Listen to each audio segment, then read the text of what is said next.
Emma. Yes, Madelyn. What do you think I call my new core workout, where you do crunches and planks and stuff, but the rule is you gotta be very serious about it? I don't know. What do you call it? Absolum.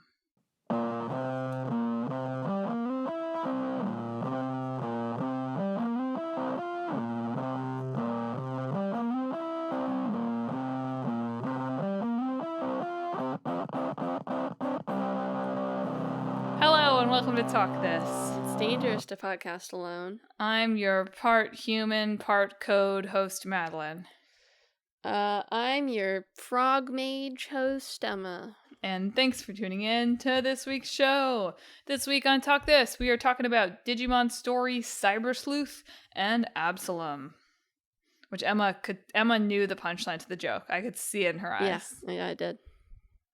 Do you think there's also a frog mage in Digimon somewhere? Like, Probably. almost inevitably, there is a frog that can do magical attacks in Digimon. Yeah. Feels inevitable. So that'll make its way into the mashup for sure. Good. What inspired you to put Digimon Story in the hat?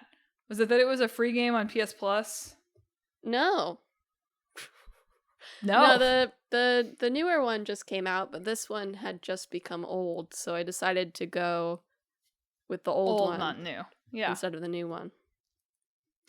Well, Digimon Story, Cyber Sleuth, is an RPG from Mediavision, published by Bandai Namco in 2015 in Japan and 2016 in North America for the PS Vita, and the PS4. It was the first one since a game in 2007 in the Digimon series that was released in the West, and it's like widely considered to be one of the best ones. People liked Digimon Survive, right? People liked that one, I think. I think people were slightly mixed on it based on their expectations. It's very visual novel heavy in a way I think some people weren't expecting. But generally, I think, yes, it was relatively positively received. But Digimon Story Cyber Sleuth is widely regarded as one of the better Digimon games. Although your mileage may vary. I read at least one Reddit thread that was like, this is the worst game I've ever played. It is somewhat marred by a somewhat rough localization. As well as my favorite fun fact about this game is that you can choose your protagonist gender in this one. But it seems like the female protagonist was added relatively late because there's a lot of script mistakes, both in sort of the original writing and in the localization, that either like don't treat her like a girl or like just heavily imply that she's a lesbian. Which, like, good for her, I guess, but I don't know if that was intentional. Awesome. It just seems like they left a lot of stuff that was... I really love the screen cap where there's, like, this business guy, and he's like, pardon me, you really seem like you're the type of person who's into beautiful girls. Pardon me. I was going to say, oh no, like Pokemon Crystal came out and they realized they had to include a girl, but my timelines on when these things happen are very off. Pokemon Crystal was released in 2000. Yeah, no, I don't think that was it. So not right. So woke win? A win for the wokes. Yeah. Anyway, Digimon, have you heard of it? It's Pokemon, but they're digital. So, something I did not know is Digimon was originally Tamagotchi for boys. Oh. They were a competitor to Tamagotchi, little pet raising things. Little eggs. But they were meant to be marketed at boys instead of girls. They're manly little pets that you could raise. I guess I didn't realize that Tamagotchi was girl-coded. Yeah, I didn't know either. But, okay, sure. Girls love raising things. That's true, but a lot of death. Yeah, that's part of the nurturing. But yes, apparently they were like little egg things initially that were meant to be a Tamagotchi competitor to get boys interested in raising cute little animals. But yes, the video game series have sort of slotted themselves, especially in the case of like the story games and the survive games, have sort of slotted themselves into the space between like Pokemon and Persona. That's a good way of putting it. Mm-hmm. So in Digimon Cyber Sleuth, I'll get into the... Can I just say something that's a little bit talk this inside baseball? When a Wikipedia summary is detailed, I almost understand less about the game. Yeah. Like, I have to say that I read the Wikipedia summary, I was like, I don't really get what's going on here at all. And then I read some reviews and I understood it better. Yeah. But yeah, when one of these, like, mid-2010s RPGs has a detailed summary and it's a Digimon game, I'm like, oh no, I'm gonna come out of this understanding less than when I came in. Yeah. And that was pretty much true. However, in terms of gameplay, Digimon does play much like a Persona or a Pokemon. Two series that I don't always put in the same breath, but really are the same, aren't they? Yeah. In which there are turn-based battles with a leveling system, and you've got to catch them all. Although catching in Digimon works somewhat differently than in Pokemon, and this was called out positively in like every single review. Everybody hates Pokeballs. What? You gotta digivolve them all. That too, and that's also called out positively. But what I was saying was you get Digimon data into your Digidex. It's not called that, but whatever it is, Digidata, just by seeing it a certain number of times. Yeah. Which is not how Pokemon works, fun fact. And everybody liked this better. But yes, also the evolution system is much more complex and strategy-based than just like, do I hit the B button or not? Yes, there's a lot more paths in the evolution and a lot more stages than Pokemon as well. And they can Digi-Devolve. Yeah. So basically the idea, it's like if every Pokemon had evolutions, but you didn't have to choose. You could like become Umbreon, learn the Umbreon stuff, and then devolve back to Eevee and become Flareon. Yeah. Basically. Anyway, that's the gameplay. That's really all you need to know about the gameplay. It's turn-based battles. There's a type system of some kind. There's, including all the eventual DLC, 341 Digimon to digi them all. And, well, people seem to have liked the system overall. Very repetitive seems to be the takeaway. Well, it seems like it's very easy to make it repetitive for yourself. Sure. Was the reviews I read. There were a couple on Kotaku. They were talking about, like, I'm playing this game wrong. That's okay. That were essentially like, I'm just, like, staying in this room until I get all the digi data I need. And then I'm in the digi lab, like, doing more evolutions. And I'm in the digi farms, you know, training my creatures.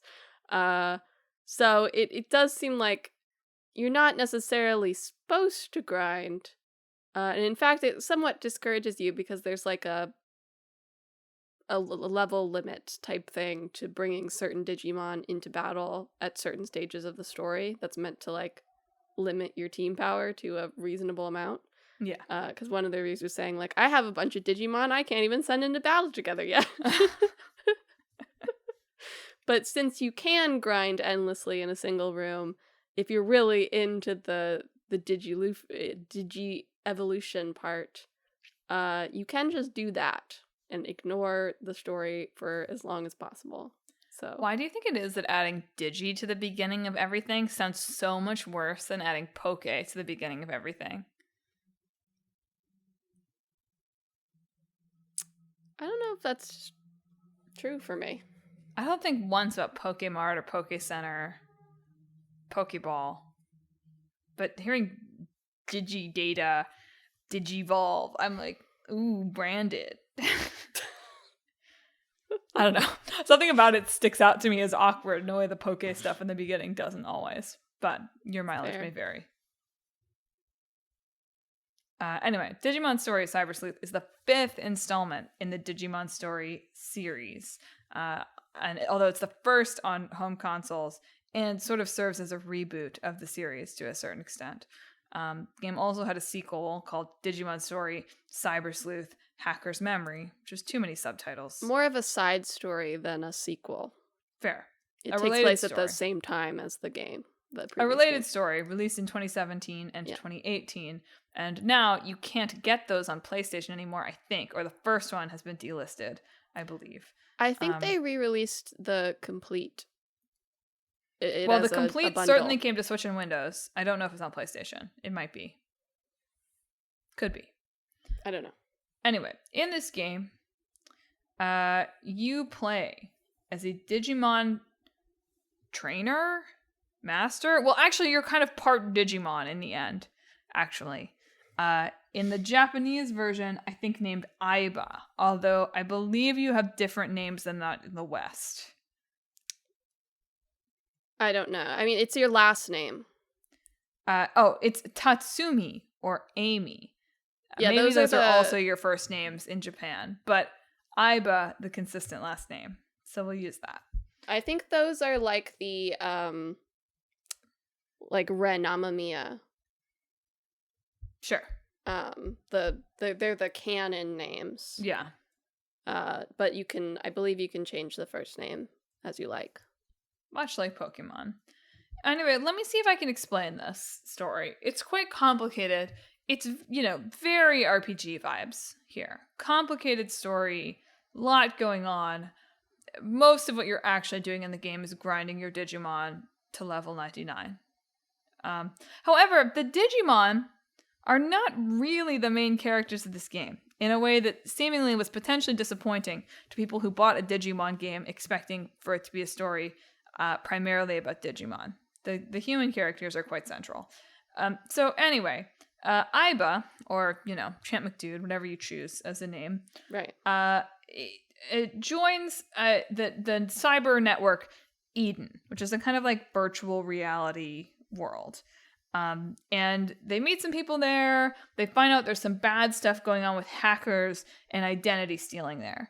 And as part of being in this Eden virtual reality, Aiba comes out of it, unfortunately, like half Digimon. Aiba is now like a half human, half computer thing. Until you realize that's actually kind of the best case scenario, because almost everybody else who has entered Eden is now in a coma, experiencing something called Eden syndrome. So that's bad. Yeah. Right? And who knows? Could have parallels to kind of our current virtual world, right? Who among us has not entered a coma at one point or another, sparked by online interaction? But anyway, so Aiba, now having this kind of unique status as part digital, part person, becomes a valuable member of a detective agency who's basically trying to figure out what's going on with this Eden syndrome, like what's the dealio. So you eventually learn there these things called eaters, which were created out of negative human emotions, which... Can you write an RPG story without creating some kind of enemy that was born from negative human emotions? This is where the persona part really is heavily in there. Both that and in comparison to Pokemon, a lot of Digimon stories are a little bit more set in the real world. Yeah. For better or for worse, so.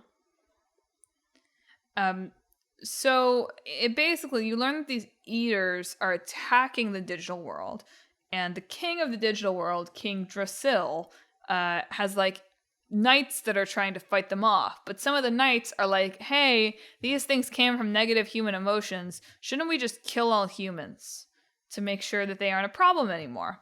And obviously our human protagonists are like, that's bad. Yeah. Anyway, crazy stuff starts to go down. There's a lot of instability, both in Aiba as someone who is kind of between worlds, but also just between the worlds themselves. And eventually, the Digimon, who, like, look, what do I know about Digimon? Who knows anything about Digimon? Just gotta say that. People do. It's a big franchise. But yeah. Did I know that Digimon were really confined to the digital world until like season 4 of the anime? No, I didn't know that. I just sort of assumed they were fun. That was a fun name for them. So I'm stupid, is what I'm saying. Digimon, digital monsters. No, Come I on. understand that it's digital monsters, but I sort of thought it was like holograms fighting each other, not Okay. like Yeah. not like they're in the digital world. I thought it was like Yu-Gi-Oh, where they emerge from the card. I see. Yeah. Okay. It's not like that. But in this game, things happen, and the Digimon are in the real world, and ultimately, they kill a lot of big bads, and maybe it all gets wiped away from human consciousness, mostly, that it even happened. So, as some reviews described it, you might think of Digimon as a kid's cartoon, but this story is like dark anime for adults. For teens. Sorry, for young adults. I was just talking about this, young adults. Yes, I do think with this, and especially with its anime over time, Digimon is definitely aiming itself at the more teen demographic as well. Hence, again, the middle ground between Pokemon and Persona. Certainly. I wanted to read one quote from a review on PlayStation Lifestyle that I thought was funny for Talk This specifically. Okay.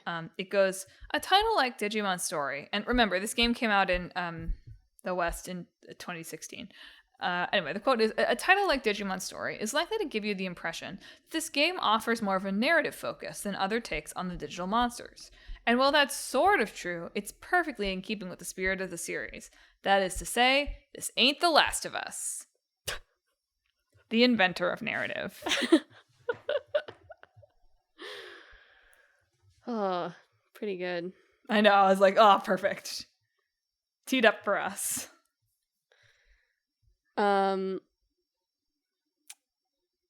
Let's see. So this was the first game that they had made where the Digimon were in 3D. This is where the Digimon series transitioned into 3D Digimon. Mm-hmm. There was an interview with Habu Kazumasa, who is the producer on this and Hacker's Memory in Silicon Era, talking about, taking the Digimon and transforming them to 3D and then giving them more life during battle, specifically in response to like the DS version where you could not. And it's interesting to like think about. It seems to have successfully managed to transfer its Digimon to 3D in ways where Pokemon has struggled for a while to do for the same. generations. Everybody hates the 3D Pokemon. Yeah. I think partly there is less. I mean, maybe the Pokemon fans about this are just louder, but it feels like there is less like full dex requirements on the Digimon developers. Yeah. Well, probably the Digidex. Sorry, I know it's not called that, but Yeah. Probably the Digidex is smaller overall, would be my guess. I mean, Digimon has not put out like annual releases with entirely new dexes like Pokemon did. Yes. And has done. Yes. So, most of their games tend to have, and most of their games in anime tend to have like a few new Digimon, like mascot Digimon, not like a whole region's worth, is my impression. Yeah.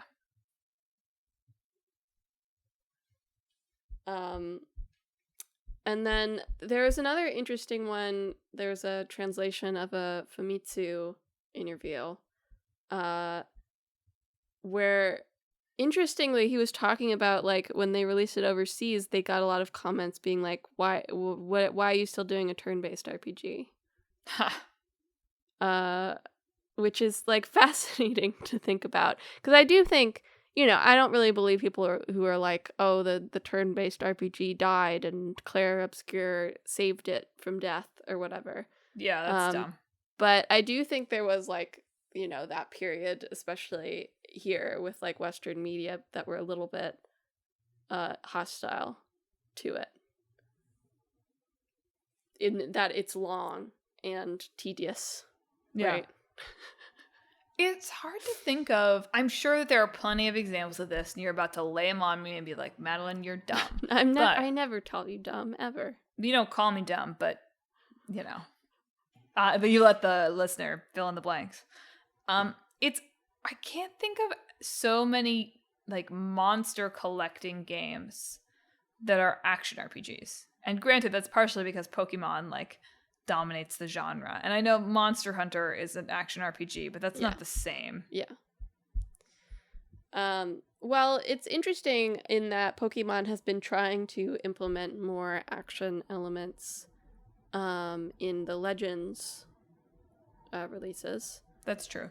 Where you can, like, move your Pokemon around and then also command it to do things. And it's a lot of the time on less of a strict, like, turn-by-turn basis, except for, like, the gym fights and stuff. That's true. So that's interesting to think about, too, of, like, people trying to add more active elements even to, like, a turn-based system. And, even like, the series where people are like, I want it to be turn-based again, at this point, where, like, Final Fantasy at this point was very much integrating active elements into its turn-based systems. Yeah. So it might be a little bit of that, of, like, why, what are we doing here? But then again, man, when did Persona 5 come out? Was that 2015? Like around this time, right? Yeah, around this time. Yeah, so they didn't realize that Persona was about to reinvent the turn-based combat, so correct. They didn't know it was the correct choice, actually. Well, it's just interesting. I mean, in the spirit of our second game this week, it's interesting to consider what it would look like for someone to take a monster hunting or monster collecting game like Pokemon, obviously, or like a Digimon, or like a Persona, and say, Persona is not even really a good example, right? They did make a Muso Persona, too, so. Sure. I just mean, like, in that one, you're, like, collecting the monsters, but, like, it's not like they're fighting. Yeah. So it's interesting to think about a collect-a-thon monster game like Pokemon or like Digimon, and, like, what would that even... God, like, what would it take to make that an action RPG? Yeah. I mean, you just have so many. The whole point of these games is that there's hundreds of these monsters, and if you had to create a game where you could, like, actively fight as all, even if we're going early Pokemon here, right, charitably 151 of these monsters, that feels like completely untenable. Yeah. I am often charmed. Like I said, the new one of this series just came out, Time Stranger, and I do like seeing the mounts. You can pick a Digimon to be, like, your mount. Yeah. Which stretches from, like, ones that are, like, normal to ride to, like, Digimon are weird. Some of them just evolve into, like, big sexy men and women, and they can carry you around. Makes sense, right? They're online things, and they can carry you around too, which is very funny.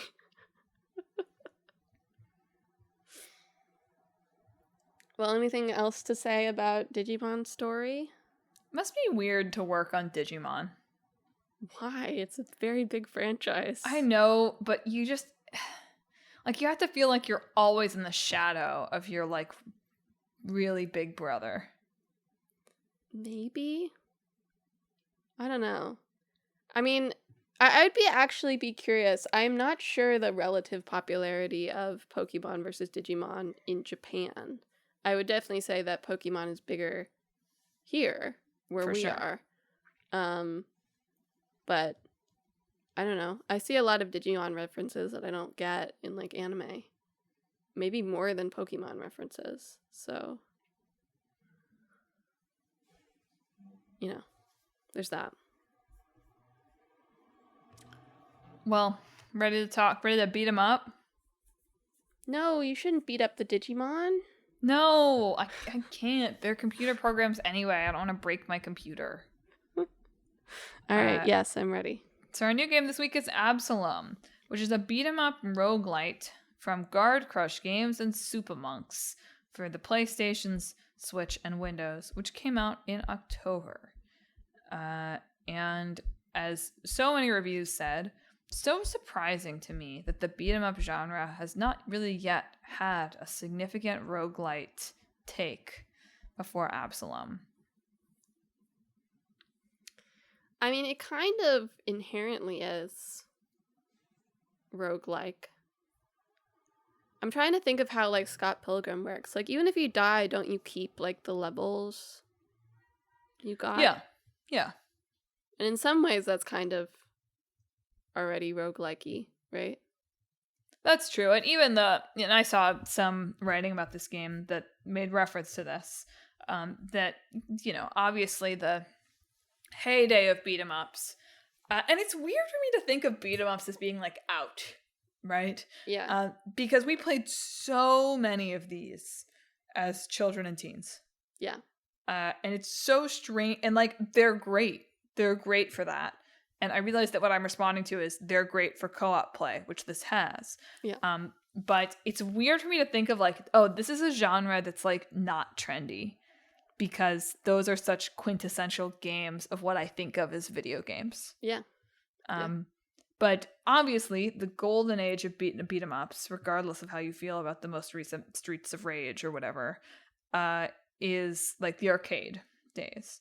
Yeah. And several pieces of writing about Absalom that I read made reference to the fact of like, oh, like, on one hand, it's like surprising that we haven't seen this kind of exact take on it. And as I'm sure we will discuss, mixed feelings about the roguelite structure of this game for many reviewers. But several made reference to the fact that like an arcade cabinet is like fundamentally a roguelike. And like not one where you get to carry anything over other than your own personal increase in skill. But like, most classic beat 'em ups that you would play at the arcade, like the idea is you get better each time. And what is more roguelike than that? Yeah. It is funny you brought up the latest Streets of Rage, because this is from the same team that made the latest Streets of Rage. Yes. Streets of Rage 4 specifically. Not Super Monks. I think they are mainly the animators on this. But the publisher Dotemu and Guard Crush Games worked on Streets of Rage 4. And wanted to work together again on another thing. And really wanted to make something that was new rather than like picking another one of the retro classic beat 'em up franchises and reviving it like they had with Streets of Rage. This is from a Polygon interview with the team. And so part of that was thinking about, okay, so if we make a new beat 'em up, how are we meeting new players where they're at? And part of the answer does seem to have been people like roguelikes right now, which, is true. So, not wrong. They're hot. Yeah. But the lead game designer was saying, like, it was starting, it felt natural to put the roguelike elements in, but going in more detail, it felt like we were learning a lot that was different from our usual work on beat 'em ups, which was like our main expertise. And so they'd played roguelikes, but had not had much experience developing them. So there was a lot of iteration in terms of how Absolum worked. Yeah. And Absolum is different from some roguelikes in notable ways. So in this game, right, side-scrolling beat 'em up, 4 characters you can play as, right? You've got like a dwarf with guns, elf with a sword. I don't really remember what's like. Cider's basically like a fancy ninja, and frog wizard, as previously discussed. Mm-hmm. And these 4 characters are part of a resistance group that's fighting the Sun King and his Crimson Order, and basically like he's kind of like outlawed magic, sort of, right? And you all are fighting on the side of someone who like wants magic to run free, but like that's kind of bad too, because it's caused like a lot of destruction in the world. So ultimately, eventually, much like in sort of Digimon, you end up fighting like a big power that could destroy the world.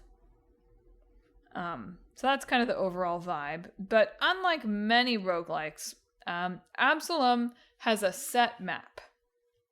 Like it doesn't, the enemies that you're fighting are like procedurally generated to a certain extent, right? Like there are things that aren't the same from run to run, and like your abilities and upgrades and whatever that you get shift from run to run. But instead of having a map that totally changes from run to run, there's just all sorts of different paths you can go down and side quests that you can follow that will themselves give you rewards that you can use to like get better as you go. Mm-hmm. So that's a little different from how this genre usually goes, and also sounds like it was a little bit of a challenge to handle how you keep the player from like getting bored or frustrated or exploring different things. Just a little bit of a different balance than sometimes people have to take on.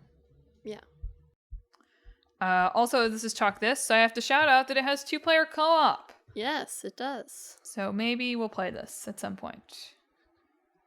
Could be fun. Yeah, could be fun. It's also like whatever. I don't know what beat 'em ups are really like. We played Castle Crushers and Scott Pilgrim mostly. Yeah.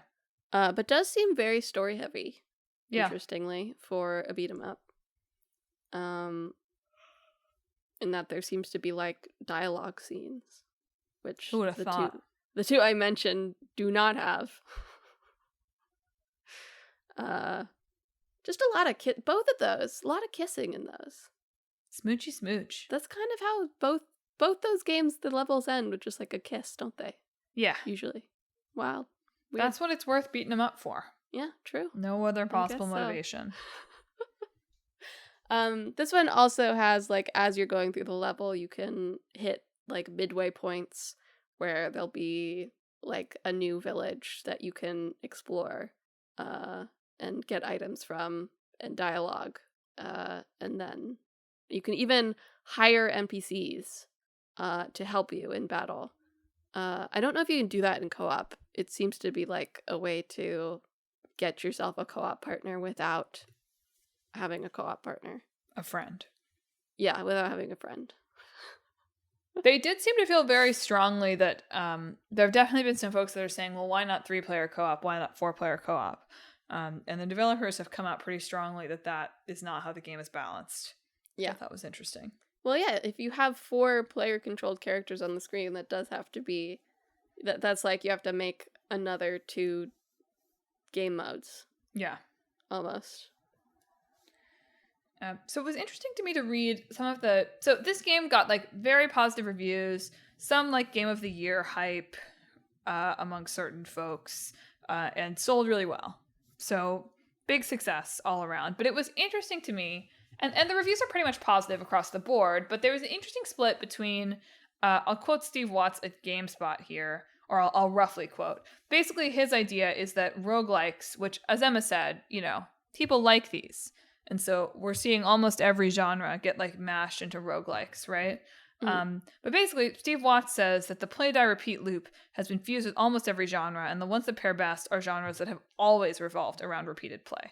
So like he calls that Balatro, which obviously the whole point of poker is that you play a lot of hands, mm-hmm. or like the isometric action games of Hades that have always like sort of involved this. And so his opinion is the beat 'em up here works really well as that because, as mentioned in the arcade origins of this, pretty much this has always been how people play these games. Mm-hmm. And then on the flip side, there are reviews like at IGN who basically say, did not like the evil god of numbers being inserted into my beat 'em up. Where, the idea of roguelites now, right? Of course, the true roguelike does not really let you stack progress as you go, right? Yeah. Now, we're weaklings now, us gamers. We can't handle that. All we can get is a roguelite. So, basically, the IGN reviewer, whose name I should have written down, and I didn't, but this was true across several reviews, that some people who had more critiques of this game felt like you would sometimes hit points where in like a traditional beat 'em up, it is pretty much just a pure measure of skill, right? You need to get good, quote, and then you'll be able to beat something. And it felt to some reviewers that this game really didn't feel like it started until like 7 or 8 hours in. Or that they would hit points where it's like, well, it feels like the enemies here are too hard in a way that doesn't have to do with my skill and has to do with like me not having leveled up. Basically, there's like no way to get through this because I just don't have the stats. Or that there are fun like beat 'em up combos, which like the combo structure of this game got a lot of praise across the board of like there being fun things that you can do, that it feels bad that you have to like unlock that every time, that you can't do like a certain drop kick or whatever unless you happen to find that boon. And on one hand, I don't play beat 'em ups. I like a roguelite. I like numbers go up. The evil god of numbers, I think you mean my buddy, the god of numbers. Right, yeah. Is usually how I play. But in reading this feedback, I was like, I get how that would be frustrating. Particularly for people who are like a little more serious about this genre. It's an interesting, like, they obviously made this game as an attempt to, and they've said as much, as an attempt to bring people into a genre that is like not trendy right now. Yeah. But it also must be very frustrating if you like something like this, that it's like almost not for you. Yeah. It reminds me a little bit of critiques of Sifu. Sure. Which was similarly like a action brawler that had light sort of roguelike elements. Yeah. Inserted, and like, so you'd learn a move and then you would lose the move. Yeah. At times. But yeah, I did think it was interesting to read about, like there was a PC Gamer article with a comment from Jordi Asensio, who's the head of game design at Guard Crush. Yeah. And some of the decisions they made were watching people play Streets of Rage 4 at events, where you're probably getting people who like these and just a bunch of random people.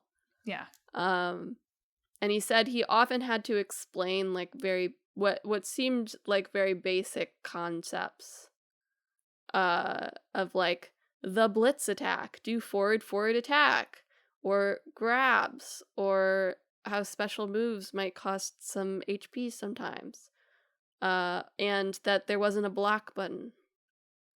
Which so Absolum, in response to that, has simpler movesets at the start. And I believe also a way to defend yourself if you so want. So it also feels like it's like, okay, it's more sort of standard action as opposed to the more specialty-based play of beat-em-ups also. Yeah. Tricky balance. And something that in thinking about, I was thinking like, oh, like these other popular roguelites, it's difficult to mash this genre up with something that is so like gaming input based, right? I was thinking like, do any of these other games that I've played semi-regularly for obsessive periods in the past, like take mechanics away from me? You know what I mean? Like Balatro does not. That's just not how that game works. Like you select the card, right? And there's different ways that you interact with that and different skills and whatever, but like in terms of how I interact with the game, that doesn't change. Same with Hades, right? Like it doesn't, like I learn different abilities and stuff, but it doesn't take away like how I interact with the game.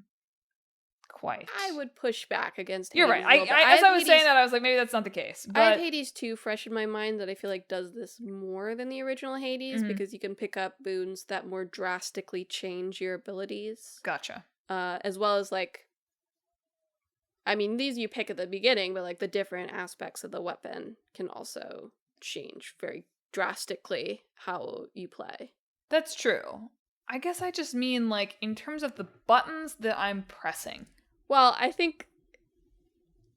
mean, you're still pressing the same buttons in Absolum. You're pressing them in different orders. I know. Which, again, is if depending on what you've chosen to prioritize in Hades, probably also true. That's true. I guess what I mean is that it's more of a spectrum than I'm displaying here. Yeah. But and Hades closer to this than Balatro and probably like Binding of Isaac or Spelunky or whatever, somewhere in between. Yeah. But it's interesting to think about this as like almost a high point on the scale of, oh, when things are taken away from you in this game at the start of a run, you feel it like palpably. Yeah. It's not just like your score is worse or things are a little harder. It's the way you play the game has to change. And that's interesting to consider, like, what a challenge that is, both for people who are not used to that and for people who are. Yeah. So even though it on the surface feels like, oh, obviously, like, how has there not been a, like, big roguelike beat 'em up before this? It's also the more you dig into, like, what it took to make it, it's like, oh, actually, that's, like, kind of a hard thing to get right. Well, it sounds like it's for me and my usual beat 'em up strategy of pressing the same button over and over and over again. Correct. Where's the block button? Light attack, light punch, punch, punch. That's what I'm doing in the beat 'em up. And Probably she's gonna win. Probably not lined up with the enemy correctly. That's how I play this. Well, Emma's great at these games, is what she's saying. Yeah. That's the impression that just gave. Well, is it time to mash these games up? Okay, Absalom's like already a mashup, right? They can make a Digimon beat 'em up. You just said we can't beat up the Digimon, Emma. The Digimon are beating themselves up. That's fine. That's sad.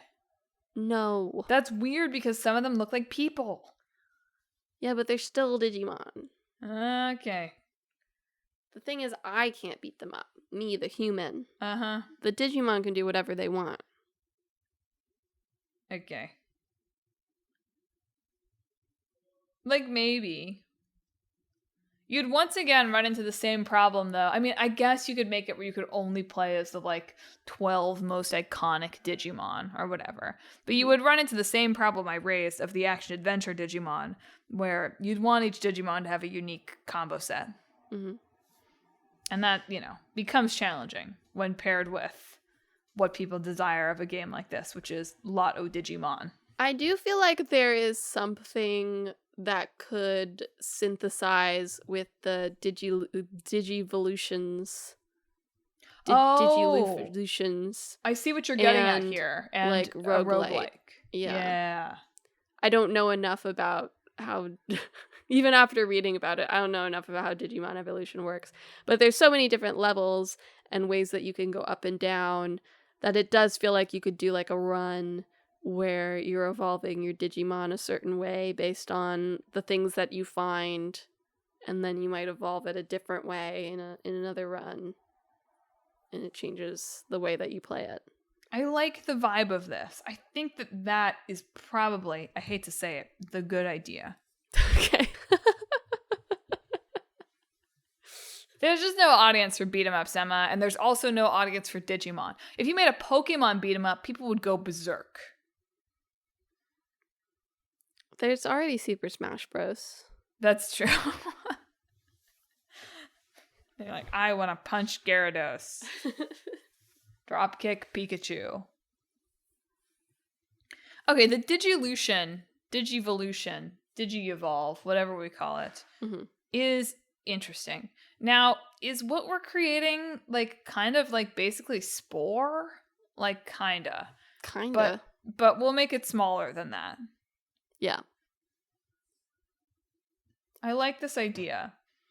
What's the story? Both of these games have complicated stories. Oh man, I don't know enough about Digimon lore to... Doesn't matter, it's a reboot. Okay. They're digital monsters. I don't know, there's some threat to the Digimon world, but they can't find humans to help partner with and help them. So the Digimon must do it themselves. And there's like a team. They put a team together, right? Of like, I don't know, 6 different Digimon, let's say. Like in Pokemon. With 2 DLC. that you can buy just to make it realistic. And you pick which Digimon you want to play. You go through the levels. 6 is too fighting. many. 6 is too many. You have to start with like 3, which is true. There are 3 Digimon starters. Yeah, usually, true. like Pokemon. Yeah. But then they can branching evolve a lot. I think if you give yourself 6, there's too many. The tree starts with too many branches. Continue. I was thinking like the how many? There's 6 weapons in Hades. Yeah, but those 6 weapons don't evolve into 20. Oh, I sort of see where you're going, but I don't know. I still think you might need to pare down a little. You're right. But I mean, I think that you evolve throughout your run. Yes. Based on the things that you pick up, essentially. I agree, but I think that we just need to make sure that happens quickly. Like, I think if the first evolution happens pretty quickly, that will feel like having 9 Digimon, as opposed to starting with 6 and ending up in a world where either some of them have to like co-evolve to the same thing, which could happen, but like... Anyway, I'm in favor of starting 3. We're Okay. accepting of that with monsters. And then we can have a, DLC 4th one. Yeah.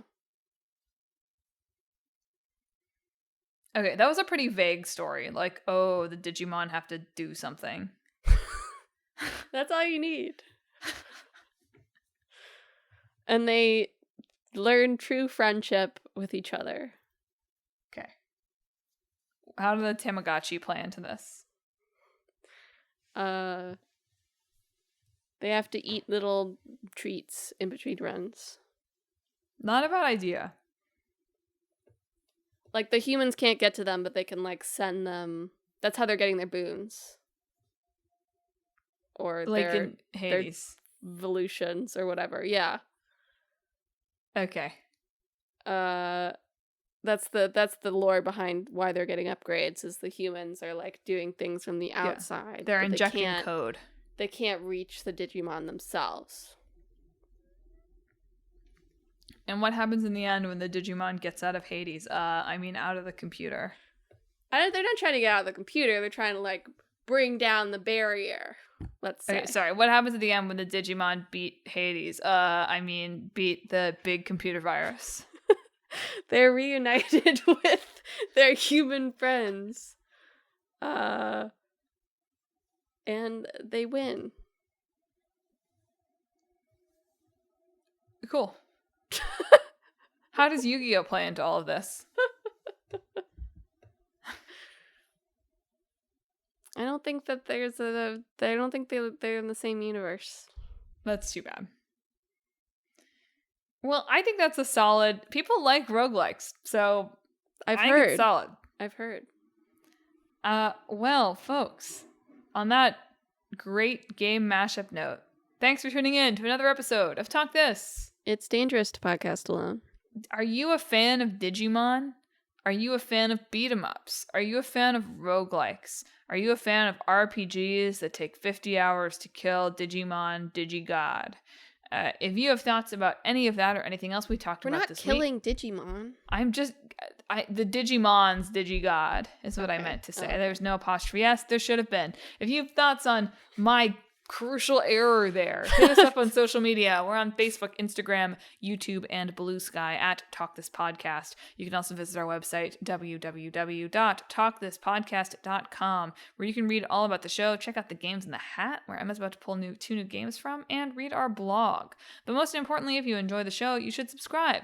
We're on Apple Podcasts, YouTube Podcasts, TuneIn, Spotify, Pandora Podcasts, online and on the app, Overcast, Pocket Cast, wherever you can find podcasts. You can subscribe to Talk This so you never miss an episode on Mondays at 2 a.m. Japan time, because this is the Talk This Japan episode number 1, which I certainly didn't forget. It's so late here. You mean early? Yeah.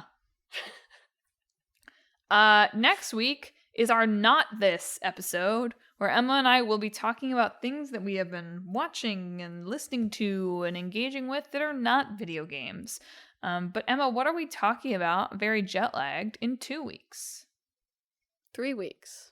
Sorry, in 2 weeks we are doing 7 weeks in gaming. You're Yeah. so right. Emma, what are Yeah. we talking about? Hopefully not very jet lagged in 3 weeks. Yeah, hopefully we are over our jet lag by then. Let's hope. For our old game, we're talking about Kodelka. Great. And Heard of that one. for our new game, we're talking about Routine. So look forward to that. No Digimon, so what's the point? What is the point? Well, that's it for this week's show. Thanks for listening. Emma, sign us off. This week, I hope that the frog casts his magic upon you.